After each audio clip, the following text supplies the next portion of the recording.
योग योग योगेश्वराय भूत भूत भूतेश्वराय काल काल कालेश्वराय शिव शिव सर्वेश्वराय शंभु शंभु महादेवाय शंभु शंभु महादेवाय.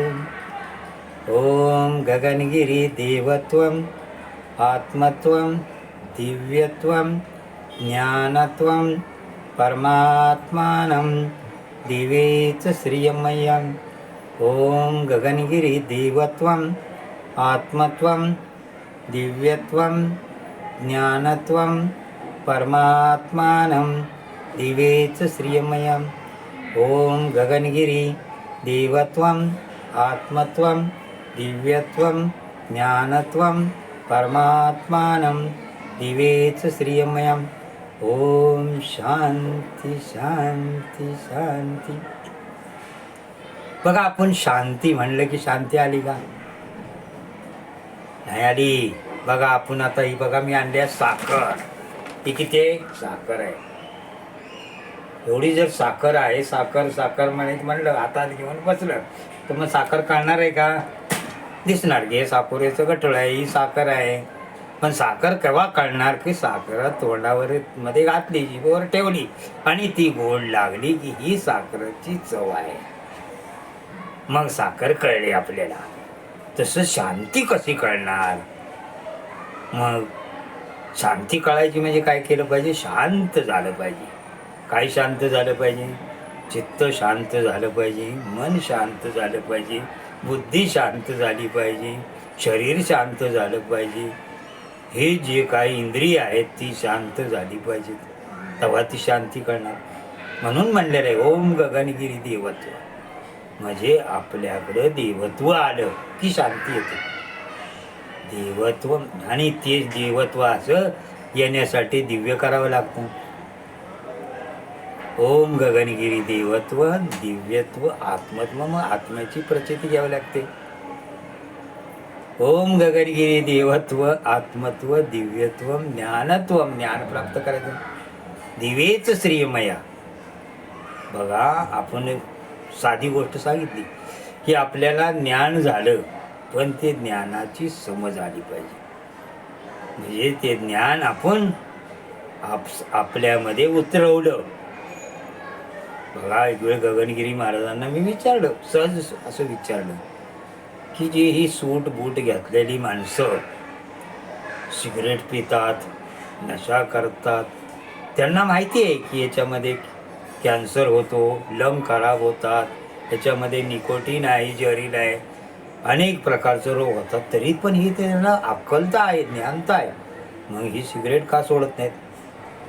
तर बाबा गगनगिरी म्हणले, ज्ञान होऊन चालत नाही, तर ज्ञानाची समज झाली पाहिजे.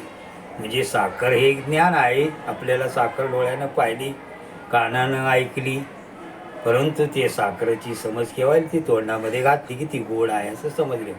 म्हणजे ज्ञानाचं देवत्वामध्ये रूपांतर झालं.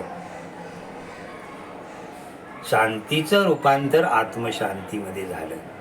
म्हणून म्हणलेलं आहे ओम गगनगिरी देवत्व आत्मत्व दिव्यत्व ज्ञानत्व परमात्मान. म्हणजे परम शांती. म्हणजे तो परम परमेश्वर आत्मसात झाला, जो कळला, उमजला, समजला, ही एक प्रकारची दिव्य शांती येते, समाधान येतं, थर येतं आणि दिव्यत्वाची अनुभूती येते.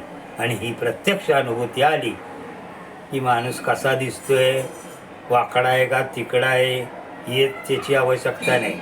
माणसाचं हृदय कसं आहे हे लगेच समोरच्याला समजतं.